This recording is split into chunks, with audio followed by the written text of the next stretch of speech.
we're in the third chapter of Sukkah. We've dealt with, to a certain extent, the three species, the lulav, the hadas, and the arava. And the Mishnah then goes on to the etrog. The etrog is pri-hadar. It's the beautiful fruit, or the fruit of the beautiful tree, or maybe the fruit of the fruit that dwells on the tree. We're not sure. There are different interpretations. But anyway, the Mishnah is focused for the moment on the etrog. And the question arises, well, okay, how big or how small does it need to be? Shiur etrog hakatan Rabbi Meir omer ke'egoz. The minimum size, the bottom size for an etrog. Rabbi Meir says like a nut. So that's a tiny quantity. Rabbi Yehuda says like an egg. Rabbi Yehuda omer kabeitza. And of course, the halakha goes the halakha does go according to Rabbi Yehuda. And we can remind ourselves that the etrog is described as a fruit, pri eitz hadar, the fruit of the beautiful tree. And we've discussed already the fact that this has to be a fruit that you can eat. If it's something like, truma, which has become tameh, which you cannot eat, you have to burn. Or if it comes from an asherah or a city that's gone astray, and you have to, you have to burn it. If it's not fit for eating, it's no good to be an etrog. And of course, the beitzah, the egg, is the minimum halachic quantity for a meaningful piece of food. We learned when we were learning the Mishnah of sitting in the Sukkah, you don't have to say a bracha if you're eating less than a beitzah. You don't have to go into a Sukkah for a piece of food that's less than a beitzah, that's less than an egg. And similarly, an etrog, which is the size of less than an egg, doesn't seem to be a meaningful etrog. It's not a meaningful piece of fruit. What about the maximum? Uva gadol, what's the maximum size? Kadei shiochaz shnaim biyado achat, such that two can be held in one hand, according to Rabbi Yehuda. Rabbi Yossi omer afilu bishtei yadav. So what are we talking about here? Maybe we're talking about two etrogim, but it seems more likely we're talking about two species, such that two kadei shiochaz shnaim biyado achad, such that two can be held in one hand. Rabbi Yehuda seems to be saying, look, you need to be able to hold your two things, your lulav and your etrog, in one hand, because you might need to pass it from one hand to the other hand. And you don't want to have it be in danger of dropping the etrog as you're passing from hand to hand. If you can hold two of them in one hand, and that probably refers to the etrog and the lulav, although the commentators are a little bit vague on this point. If you can hold two in one hand, you're probably okay there. So the maximum of an etrog is something a bit less than a hand size, because you want space left over to hold the lulav. And Rabbi Yossi is going to disagree. Rabbi Yossi omer afilu bishtei yadav. Rabbi Yossi still has a maximum size on this thing, but he's happy for you to put both hands around this combination of two species, whether it's two etrogim. I think it's more likely, by the way, the lulav and the etrog, because if we think about the pasuk, ulekachtem lachem, you shall take for yourselves, you need to take these things. And that means you need to hold them in your hands. If you can't hold at least two, if you can't hold the lulav and the etrog in at least two hands, then I don't see how you can actually fulfill the mitzvah at all. So Rabbi Yossi effectively will fulfill the mitzvah with two hands, and Rabbi Yehuda says, look, they've got to be small enough to fulfill them with one hand. Now, Rabbi Yossi actually has a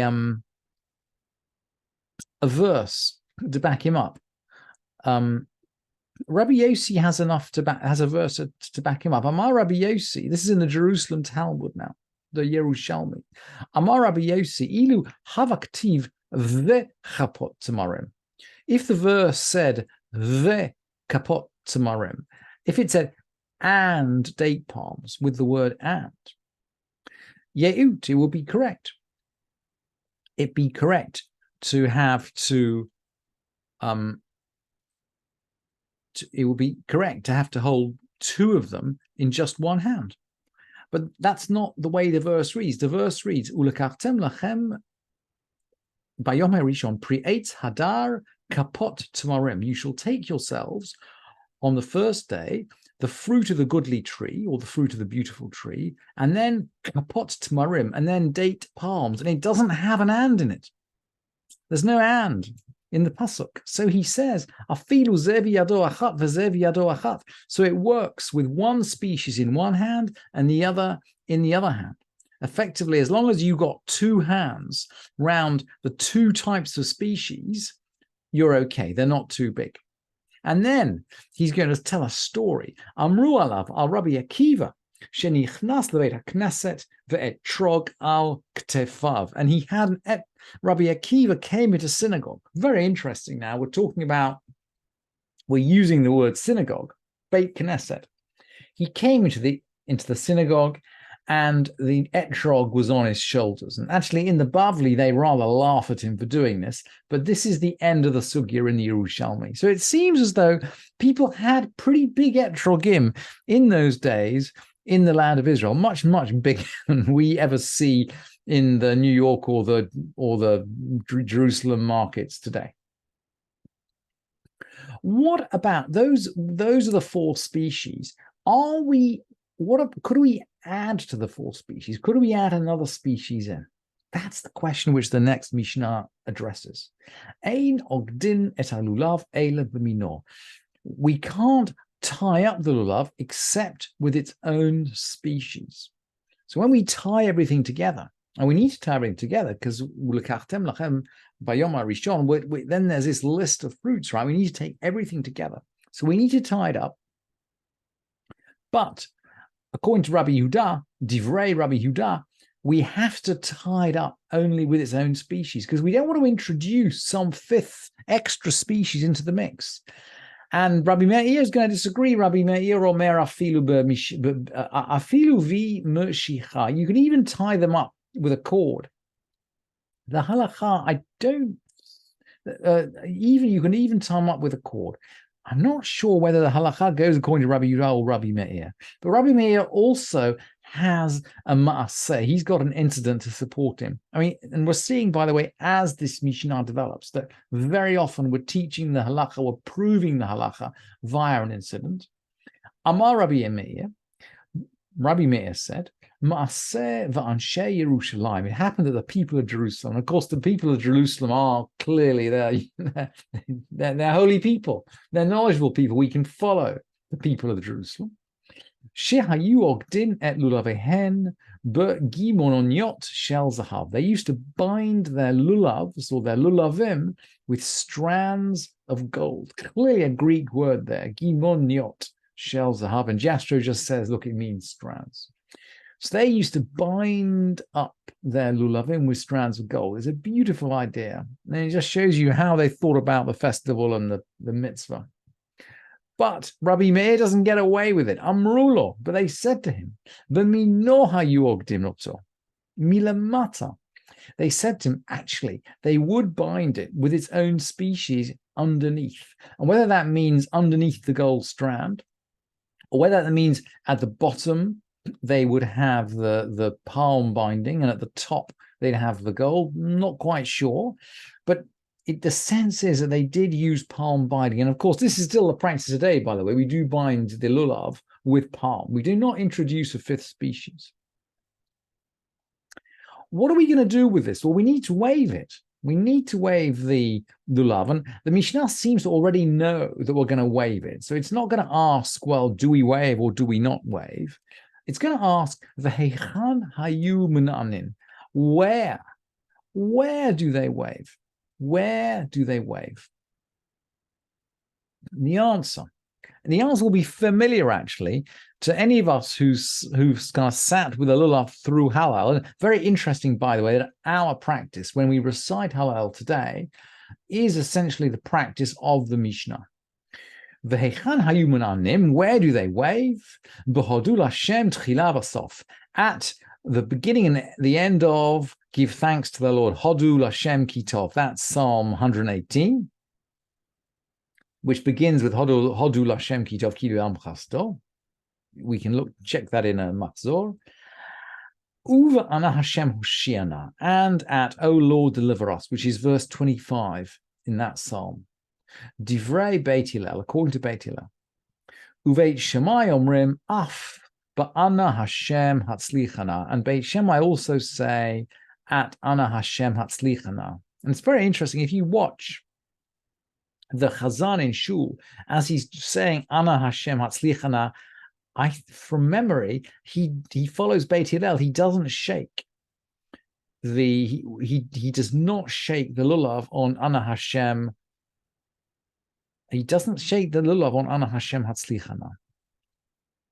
Amar Rabbi Akiva, Sofeh hayit b'Rabban Gamliel v'Rabban Yehoshua. We're going to have another deed, another maaseh, another proof from what people did. So Rabbi Akiva is going to recount. I was watching Rabban Gamliel and Rabbi Yehoshua. So now this is also very interesting. Rabban Gamliel and Rabbi Yehoshua remember the time of the temple. Rabbi Akiva is born. He's maybe not born, but he dies in 125. He certainly, if he's born at the time of the temple, he hardly remembers what it was like. Rabbi Akiva is the first generation after the destruction, but he's watching Rabban Gamliel and Rabbi Yehoshua, who are the crossover generations. He's watching them. Shekol ha'am hayu menanim et lulavehem. The whole of the people, all the people were waving their lulavs. V'hein lo nienu ele ba'ana Hashem hoshiana bilavad. And they only wave them at ana Hashem hoshiana, O Lord deliver us. Only at that point. As though all the rest of the people either followed Beit Shammai or maybe they were just waving them randomly. And of course, I could imagine that in a big crowd, I could imagine that everyone is just waving their lulavim and the chachamim are saying, no, we wave them only at a certain point. What about someone who hasn't had a chance to wave it in synagogue or with the community? Someone who was on a journey and hadn't had the opportunity to take the lulav. When he enters his house, he should take it at his table. And I think the suggestion, take it at his table, suggests that he actually takes it before he eats. In other words, first thing he does before he sits down to eat, when he comes in the house, he takes his lulav. Lo natal shacharit yitol ben ha'arbaim. If he doesn't take it in the morning, he should take it before dusk. Shekol hayom kasher la lulav. The whole day is suitable for taking the lulav.